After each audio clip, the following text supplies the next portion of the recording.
Jemaat yang dikasihi Tuhan Yesus Kristus, hari ini kita memasuki Minggu Trinitatis, Ketritunggalan Allah.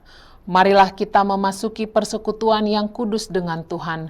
Kita menyembah dan memuji namanya. Kita bernyanyi dari nomor 112 ayat 1. Haleluya tapujima.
Di dalam nama Allah Bapa dan nama anaknya Tuhan Yesus Kristus dan nama Roh Kudus yang menciptakan langit dan bumi. Amin. Aku melihat Tuhan duduk di atas tahta yang tinggi dan menjulang, dan ujung jubahnya memenuhi bait suci. Para serafim berdiri di sebelah atasnya dan mereka berseru seorang kepada seorang dan katanya, Kudus, kudus, kuduslah Tuhan semesta alam, seluruh bumi penuh kemuliaannya. Haleluya.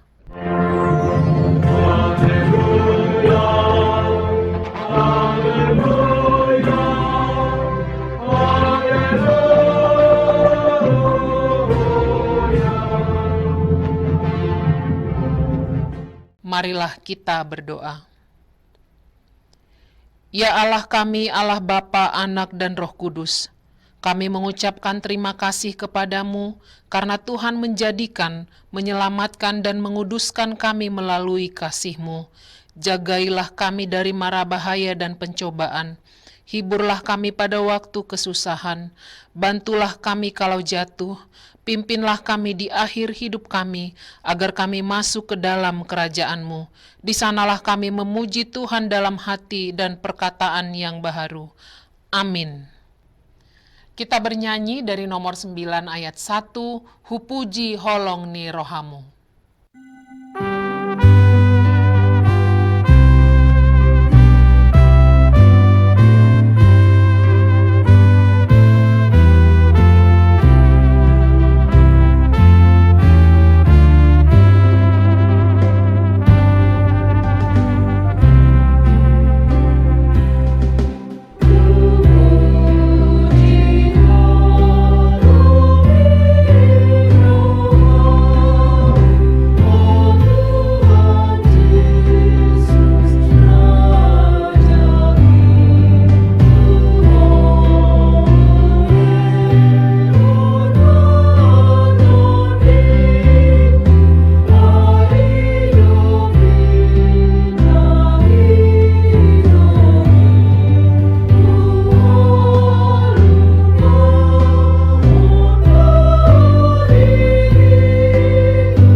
Dengarkanlah hukum Tuhan pada minggu ini, yakni hukum Taurat pertama hingga keempat. Hukum yang pertama, Akulah Tuhan Allahmu, jangan ada padamu Allah lain di hadapanku. Yang kedua, jangan perbuat bagimu patung yang menyerupai apapun yang ada di langit, atau yang ada di bumi, atau yang ada di dalam air di bawah bumi, untuk disembah atau dituruti. Yang ketiga, jangan menyebut nama Tuhan Allahmu dengan sembarangan, sebab Tuhan akan menghukum orang yang menyia-nyiakan namanya.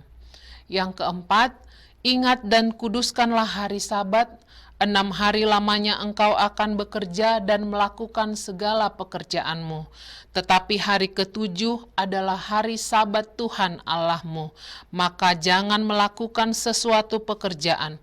Engkau atau anakmu laki-laki atau anakmu perempuan, atau hambamu laki-laki atau hambamu perempuan, atau hewanmu, atau orang asing yang berada di tempat kediamanmu.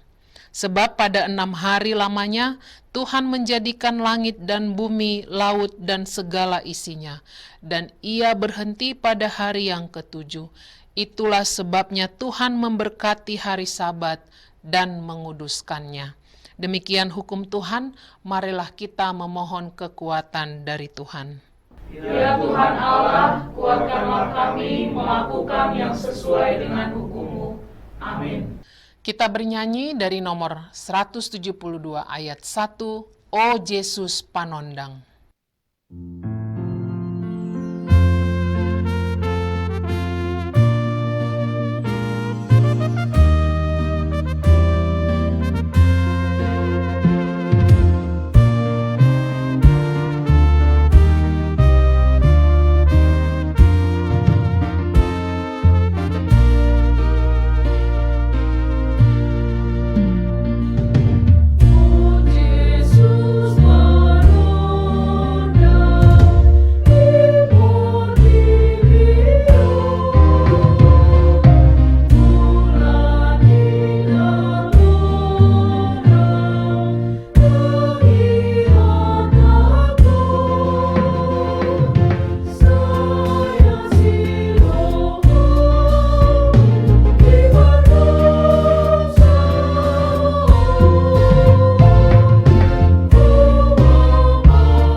Marilah kita mengaku dosa kita, kita berdoa.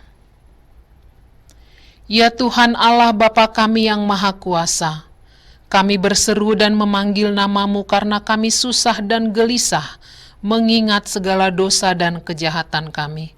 Kasihanilah kami orang berdosa ini. Ya Tuhan Yesus Kristus, Engkau telah datang ke dunia menjadi manusia, mati dan bangkit kembali serta naik ke surga untuk membela dan menyelamatkan kami. Kasihani dan kuatkanlah iman kami untuk bersyukur kepadamu. Ya Roh Kudus penghibur orang yang berduka, sembuhkanlah segala penyakit dan penderitaan kami karena dosa. Tinggallah bersama kami agar kami senantiasa bergembira dan penuh gairah melakukan kehendak-Mu. Engkaulah sumber pengasihan dan pengampunan. Janganlah lupakan kami. Dengarkanlah doa permohonan kami ini. Ya Allah, Bapa, Anak, dan Roh Kudus. Amin.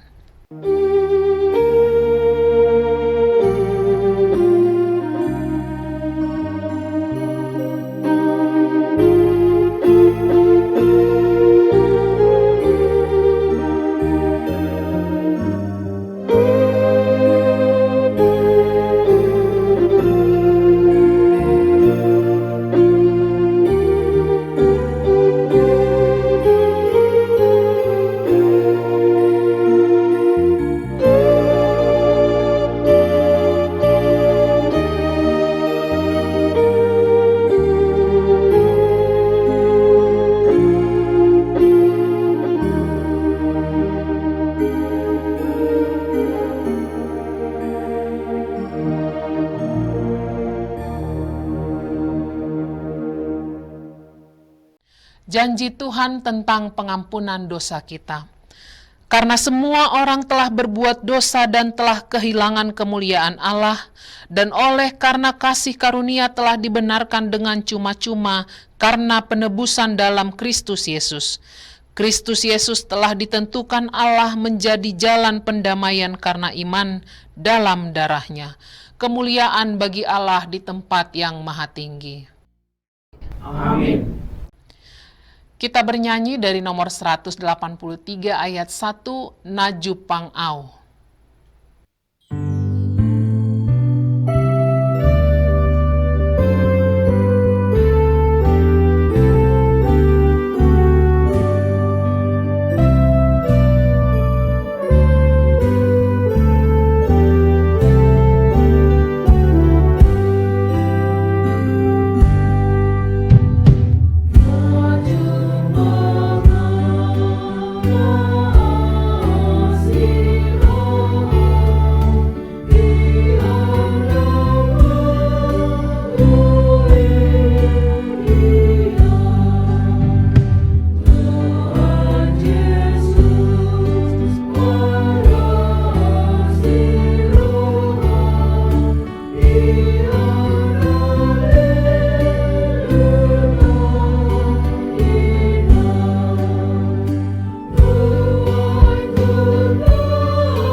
Firman Tuhan yang ditetapkan pada hari Minggu ini tertulis dalam 1 Yohanes pasal 5 ayat 9 sampai 13.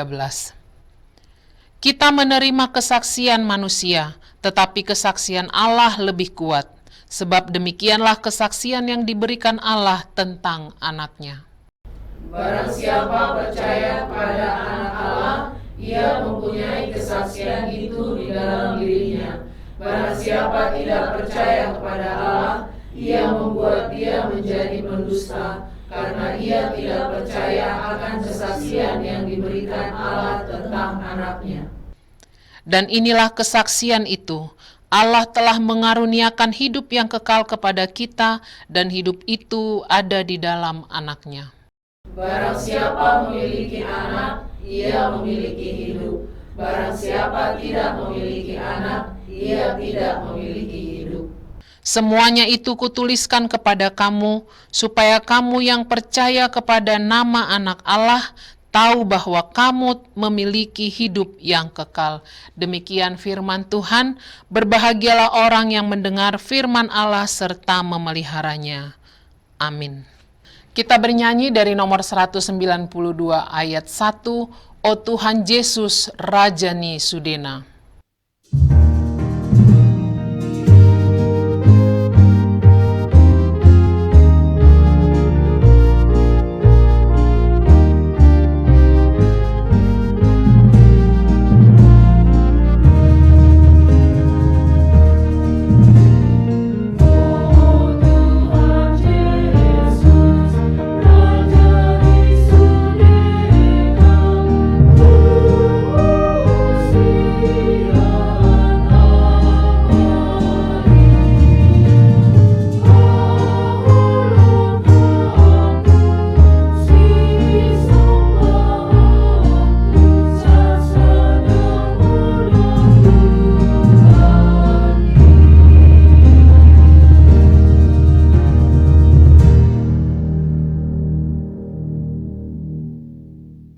Marilah kita bersama-sama mengaku iman kepercayaan kita sebagaimana teman-teman seiman di seluruh dunia. Kita bersama-sama mengucapkannya. Aku percaya kepada Allah, Bapa yang Maha Kuasa, Khalik langit dan bumi. Aku percaya kepada Yesus Kristus, Anak-Nya yang tunggal Tuhan kita, yang dikandung daripada Roh Kudus, lahir dari anak darah Maria, yang menderita sengsara di bawah pemerintahan Pontius Pilatus, disalibkan, mati dan dikuburkan, yang turun ke dalam kerajaan maut. Pada hari yang ketiga, bangkit pula dari antara orang mati, naik ke sorga, duduk di sebelah kanan Allah, Bapa yang Maha Kuasa. Dari sana akan datang kelak untuk menghakimi orang yang hidup dan yang mati. Aku percaya kepada Roh Kudus dan adanya satu gereja yang kudus dan am, persekutuan orang kudus, pengampunan dosa, kebangkitan daging, dan hidup yang kekal. Amin. Jemaat yang terkasih, kita akan mengumpulkan persembahan 1A dan 1B. Sembari kita mempersiapkan hati untuk mendengarkan firman Tuhan, kita bernyanyi dari nomor 114 ayat 1. Ale Jehovah Debata.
Marilah kita berdoa. Damai sejahtera Allah yang melampaui segala akal budi, itulah memelihara hati dan pikiranmu di dalam Kristus Yesus Tuhan kita. Amin. Bapak, Ibu, Saudara sekalian yang dikasihi oleh Tuhan Yesus Kristus, firman Tuhan untuk kita pada minggu hari ini dengan tema kudus, kudus, kuduslah Tuhan, diambil dari Yesaya pasal 6 dari ayat 1 sampai dengan ayat 8. Dalam tahun matinya Raja Uzia, aku melihat Tuhan duduk di atas tahta yang tinggi dan menjulang, dan ujung jubahnya memenuhi bait suci. Para serafim berdiri di sebelah atasnya, masing-masing mempunyai 6 sayap. 2 sayap dipakai untuk menutupi muka mereka, 2 sayap dipakai untuk menutupi kaki mereka, dan 2 sayap dipakai untuk melayang-layang. Dan mereka berseru seorang kepada seorang, katanya, Kudus, kudus, kuduslah Tuhan semesta alam, seluruh bumi penuh kemuliaannya.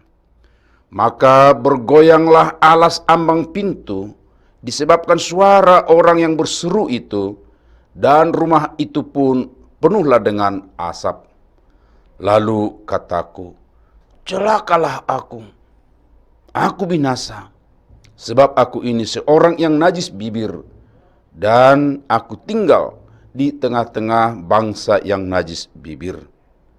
Namun mataku telah melihat Sang Raja, yakni Tuhan semesta alam. Tetapi seorang dari para serafim itu terbang mendapatkan aku. Di tangannya ada bara yang diambilnya dengan sepit dari atas mezbah. Ia menyentuhkannya kepada mulutku serta berkata, Lihat, ini telah menyentuh bibirmu, maka kesalahanmu telah dihapus, dan dosamu telah diampuni. Lalu aku mendengar suara Tuhan berkata, Siapakah yang akan kuutus? Dan siapakah yang mau pergi untuk aku?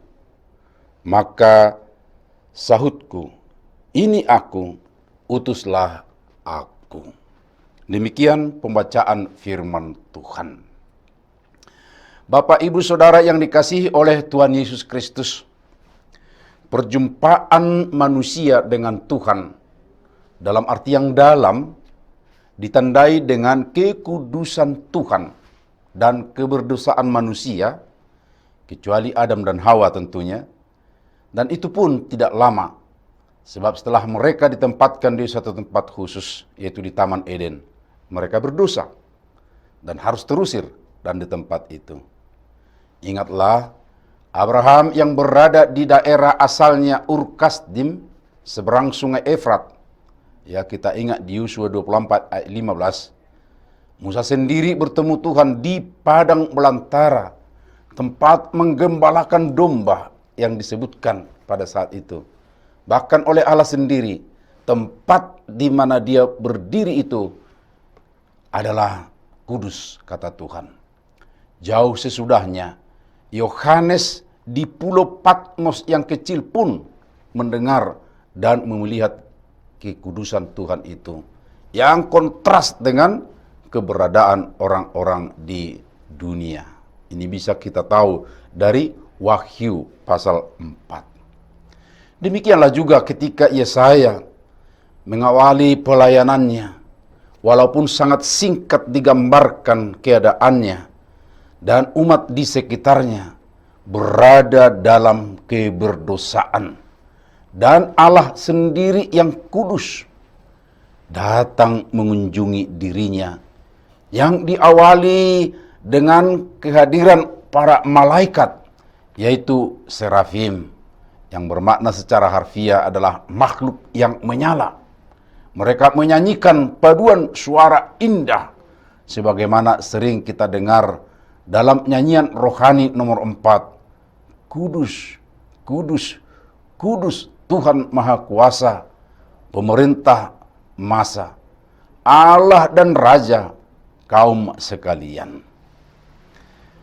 Kedatangan Tuhan yang kudus mempunyai makna ganda bagi Yesaya, di mana dia diingatkan atau menyadari keberadaannya yang berada di tengah-tengah umat yang berdosa, dan dia sendiri pun mengaku adalah orang berdosa.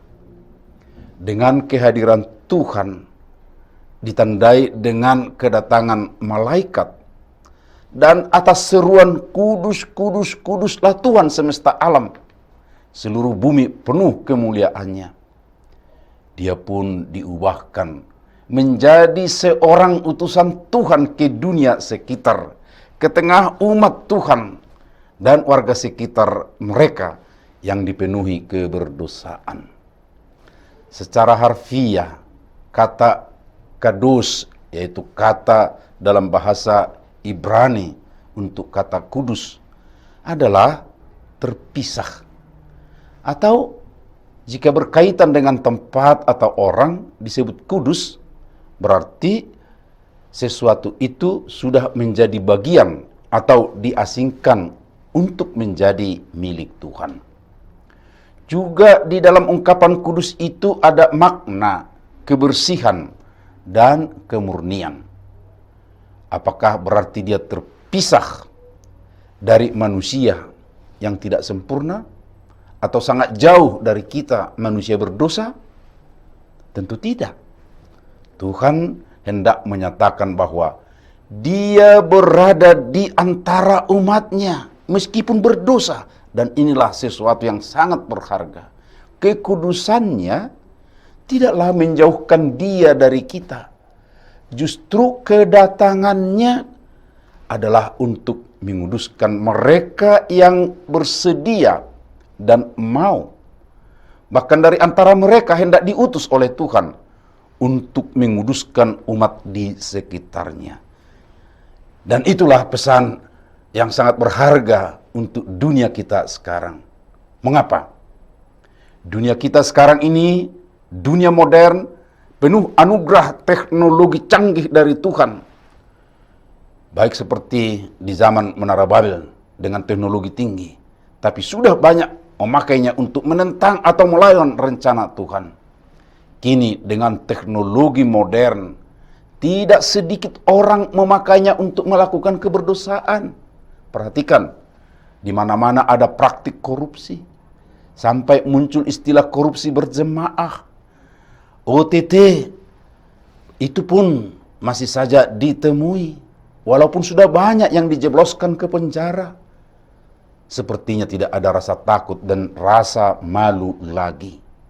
Kekudusan Allah sepertinya tidak dihargai, tidak dipedulikan lagi. Di tengah dunia seperti inilah pesan ini sangat berharga, amat penting.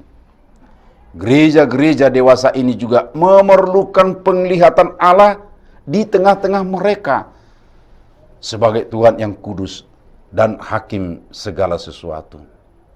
Gereja sebagai tubuh Kristus harus hidup kudus. Bukankah gereja adalah persekutuan orang-orang yang telah dikuduskan, diasingkan oleh Tuhan? Kekudusan gereja menjadi pertanda kehadiran Allah di tengah dunia yang dilanda kekelaman moral dan ketidakadilan. Kesadaran akan perlunya pekerjaan atau proses pengudusan Allah di dalam kehidupan kita sudah pasti akan menyertai penglihatan semacam ini. Hasilnya bisa menjadi mirip dengan pengalaman Yesaya, yaitu pengakuan dosa yang sungguh-sungguh, penyucian mulia, dan penugasan berkuasa oleh Allah dalam kaitan dengan kehendak dan panggilannya. Dan secara pribadi, bagi siapapun orang beriman kepada Tuhan yang berada di tengah keadaan yang penuh kebobrokan moral, akan rela diutus ke tengah-tengah orang berdosa menyampaikan pesan baik Tuhan. Kita sudah dipenuhi oleh Roh Kudus, dan baru saja kita merayakan peringatan turunnya Roh Kudus. Peringatan itu menyegarkan kepada kita bahwa Roh Tuhan sudah diutus kepada setiap orang beriman. Dia menguduskan kita di tengah kehidupan orang berdosa.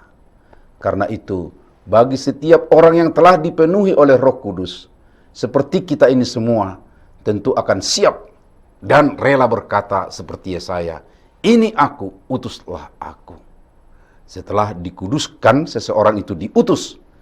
Hal ini mengingatkan kita akan amanat Tuhan yang sudah bangkit, yang menyampaikan Injil keselamatan ke seluruh dunia.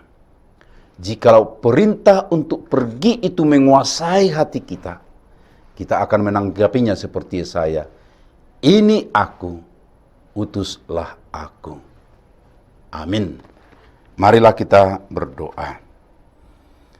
Kami bersyukur ya Allah Bapa, Engkau ingatkan kami di tengah-tengah kehidupan kami, apalagi di zaman akhir ini, ada banyak kebobrokan moral, keberdosaan, dan seperti Yesaya di zamannya, Tuhan kami sungguh terusik dengan keadaan itu. Tetapi dengan firman-Mu kami disadarkan, diingatkan, terutama ketika kami baru saja mengingat turunnya Roh Kudus. Dan oleh karena itu, kami juga dengan secara rela hati untuk diutus di tengah-tengah kehidupan ini. Sama seperti Yesaya, "Inilah aku, inilah kami, utuslah kami ya Tuhan." Terima kasih, berkati dan kuatkan kami semua. Dalam Kristus Yesus anak-Mu, kami bersyukur. Amin. Bapak, Ibu, dan Saudara yang dikasihi oleh Tuhan Yesus Kristus, di saat kita menyanyi, kita akan memberikan persembahan kita yang kedua. Oh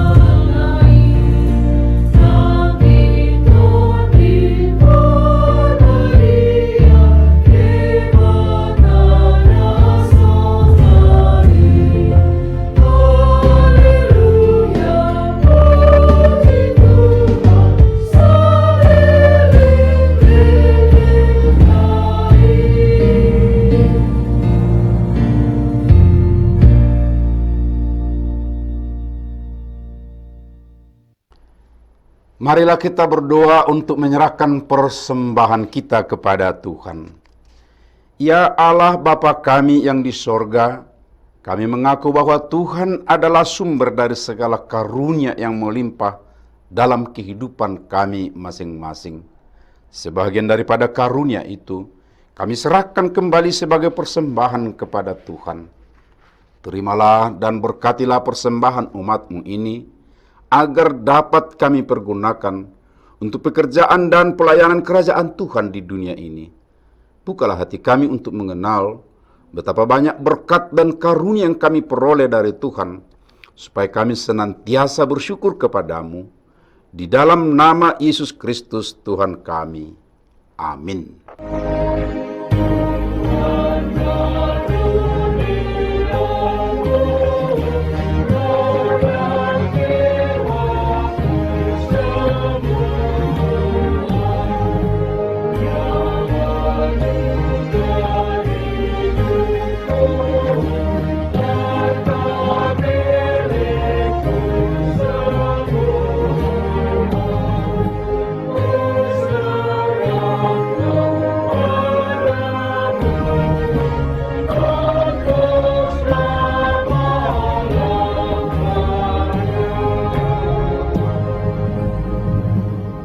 Bapa kami yang di sorga, dikuduskanlah namamu, datanglah kerajaanmu, jadilah kehendak-Mu di bumi seperti di sorga.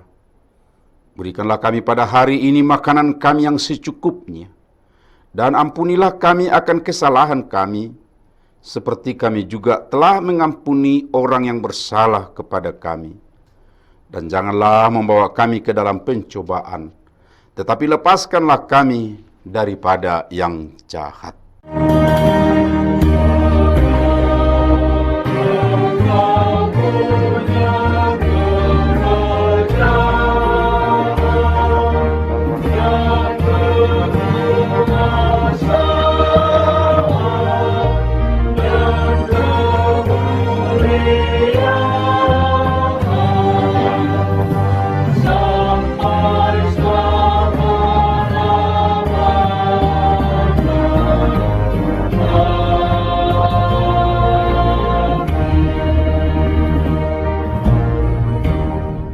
Terimalah berkat daripada Tuhan kita.